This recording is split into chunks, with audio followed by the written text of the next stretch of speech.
भारत माता की।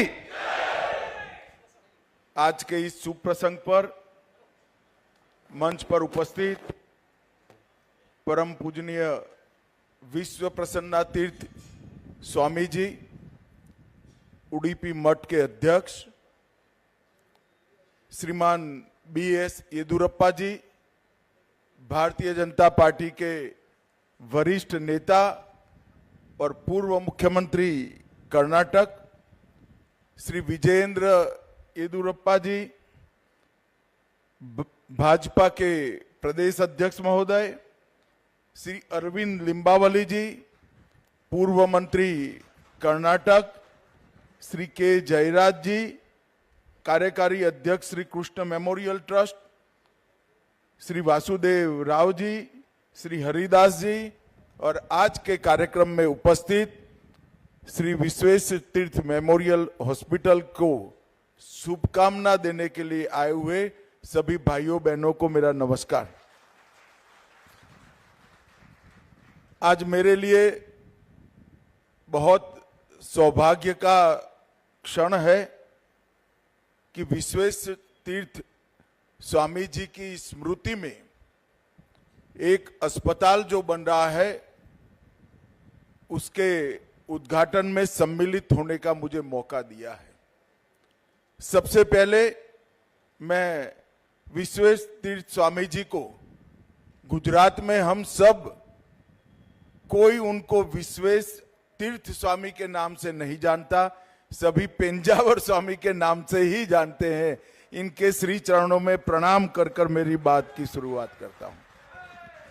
मैं श्री विश्व प्रसन्न तीर्थ स्वामी जी को भी धन्यवाद करना चाहूंगा कि बड़े आग्रह से और थोड़ा देरी हो गई फिर भी धैर्यपूर्वक मुझे इस कार्यक्रम में सम्मिलित होने का विश्व प्रसन्न तीर्थ स्वामी जी ने मौका दिया, इसलिए मैं उनको भी बहुत बहुत धन्यवाद करना चाहता हूं। मित्रों, हमारे यहां नर को ही नारायण का स्वरूप मानकर सेवा के माध्यम से ईश्वर प्राप्ति का रास्ता सालों से प्रशस्त किया गया है और विशेषकर वैष्णव संप्रदाय ने नर को ही नारायण मानकर दरिद्र नारायण की सेवा और सबके जीवन में प्रसन्नता, ये दोनों सूत्रों को आगे बढ़ाया है। आज विश्व प्रसिद्ध उडुपी मठ, परम पूजनीय माधवाचार्य जी के साथ जुड़ा हुआ मठ, आज सेवा की उनकी जो महान परंपरा है उसमें एक और मोती जोड़कर आगे बढ़ रहा है। मुझे प्रसन्नता है कि बेंगलोर के हृदय के अंदर कर्नाटक के मध्य भाग में ये गरीब दर्दियों के लिए, समाज के निचले तबके के लोगों के लिए मुफ्त इलाज का एक आधुनिक सेंटर वर्षों तक लोगों की सेवा करेगा। मैं इसके लिए मठ के सभी कर्ता धर्ता को बहुत बहुत अभिनंदन करना चाहता हूं। मित्रों, आज विश्वेश्वर तीर्थ मेमोरियल हॉस्पिटल का लोकार्पण बेंगलोर में 2 एकड़ भूमि पर 60 करोड़ की लागत से 150 बेड की मल्टी स्पेशलिटी हॉस्पिटल के साथ अफोर्डेबल हेल्थ केयर का एक नया सेंटर बनेगा। इसमें 60% बेड गरीब लोगों के लिए रिजर्व रखे गए हैं और एक क्रॉस सब्सिडाइजेशन से गरीब दर्दियों की सेवा करने का ये प्रकल्प CT scan, MRI, ultrasound, dialysis ऐसी कई सुविधाओं से युक्त किया गया है। तो एक ही छत के नीचे बहुत अच्छे तरीके से गरीब दर्दियों की सेवा का काम होने वाला है। श्री कृष्ण सेवाश्रम ट्रस्ट हमेशा से समाज के गरीब और वंचित लोगों की सेवा के लिए काम कर रहा है। ट्रस्ट की स्थापना श्रद्धेय विश्वेशतीर्थ स्वामी जी ने की और आज उनके उत्तराधिकारी विश्व प्रसन्न तीर्थ स्वामी जी इसको आगे बढ़ा रहे हैं। मुझे पूरा भरोसा है कि ये ट्रस्ट आने वाले कई सालों के लिए इस सेवा का काम आगे बढ़ाता रहेगा।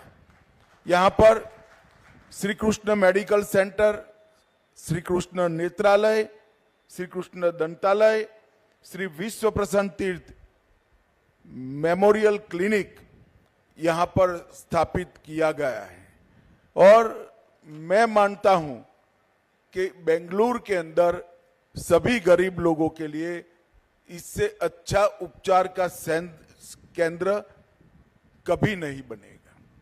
मित्रों, पेंजावर मठ न केवल कर्नाटक, न केवल दक्षिण भारत, पूरे भारत भर के सभी मठों में एक प्रमुख मठ तो है ही, इसके साथ साथ प्रकाश स्तंभ का भी काम कर रहा है। पेंजावर मठ ने ही पूरे दक्षिण भारत और पूरे भारत भर में श्री विश्वेशतीर्थ स्वामी जी के अगुवाई में राष्ट्रीय एकता,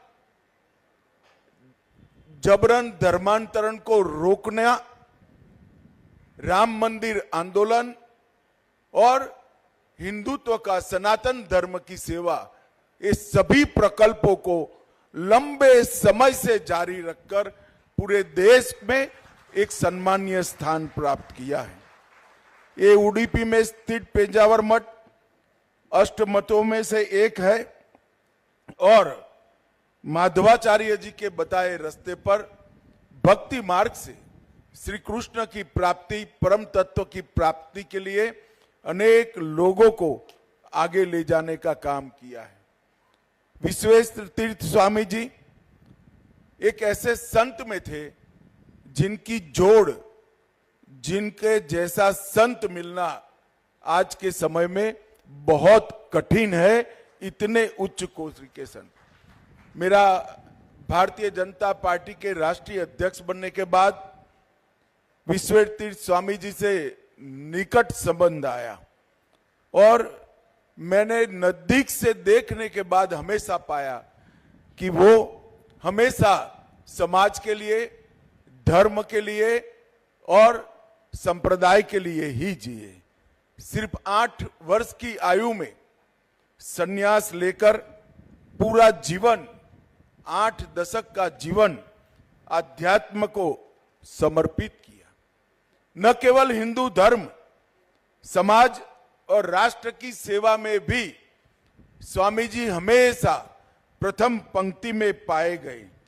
भारत सरकार में मोदी जी ने उनको 2020 में पद्म विभूति हिंदू समाज को जातियों में बांटने से बचाने में दक्षिण भारत में स्वामी जी का बहुत बड़ा योगदान है। शिक्षा, सेवा, स्वास्थ्य और वेदांत का प्रचार, ये चारों विषयों में इन्होंने पूरा अपना जीवन वो लगे रहे और धर्म की शिक्षा को आधुनिक शिक्षा के साथ जोड़ने का काम भी स्वामी जी ने किया।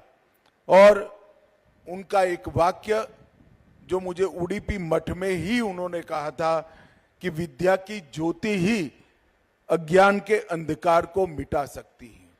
ये वाक्य उन्होंने साच अर्थ में अपने क्रियाकलापों से चरितार्थ करने का काम किया और आज उनकी परंपरा को विश्वेशतीर्थ स्वामी जी आगे बढ़ा रहे हैं। मैं इतना जरूर कहना चाहूंगा कि उडुपी मठ से देश को बड़ी अपेक्षा है। अभी जिन लोगों ने राम मंदिर में रामलल्ला का प्राण प्रतिष्ठा महोत्सव देखा होगा, उन सभी को मालूम होगा कि उसमें प्राण प्रतिष्ठा की सभी धार्मिक क्रियाओं में पेंजावर मठ का, उडुपी मठ का बहुत प्रमुख योगदान रहा। जब 2014 में नरेंद्र मोदी जी देश के प्रधानमंत्री बने, पूर्व पश्चिम उत्तर दक्षिण सब जगह से एक युग परिवर्तन के लिए मोदी जी को मैंडेट मिला। उस वक्त जो संत दिल्ली जाकर मोदी जी को आशीर्वाद दिए, इसमें विश्वेश तीर्थ स्वामी जी सबसे प्रमुख थे। मित्रों, मोदी जी ने ये 10 साल के अंदर लोगों के आरोग्य पर और वेलनेस पर बहुत ध्यान दिया है और ढेर सारे कार्यक्रमों की रचना कर इसको आगे बढ़ा है। स्वच्छ भारत अभियान, फिट इंडिया मिशन, पोषण मिशन, मिशन इंद्रधनुष, आयुष्मान भारत योजना और जल जीवन मिशन, ये सभी एक प्रकार से स्वस्थ भारत के अलग अलग अंग हैं। स्वच्छता से ही स्वास्थ्य को संभाला जा सकता है, फिटनेस से ही स्वास्थ्य को चिरंजीवी बनाया जा सकता है, पोषण संतुलित आहार ही मनुष्य के शरीर को स्वस्थ रख सकता है और टीकाकरण, वैक्सीनेशन, मिशन इंद्रधनुष से सभी प्रकार के वैक्सीन को समाहित किया। जल जीवन मिशन से फ्लोराइड विहीन पानी को हर घर में शुद्ध पानी पहुंचाने का काम किया और आयुष्मान भारत योजना से 60 करोड़ लोगों को 5 लाख तक का सभी इलाज फ्री ऑफ कॉस्ट करने का काम हमारे नेता और प्रधानमंत्री नरेंद्र मोदी जी ने किया। परंतु सरकार चाहे कितना कर ले, जब सेवाभावी संस्थाएं और धार्मिक संस्थाएं आगे आकर स्वास्थ्य के अभियान को आगे न बढ़ाएं तो ये कभी पूरा नहीं हो सकता। आज स्वामी जी के स्मृति में जो अस्पताल बना है, वो भी समाज को स्वस्थ रखने में बड़ी भूमिका निभाएगा। मैं फिर से एक बार स्वामी जी का धन्यवाद कर मेरी वाणी को विराम दूंगा।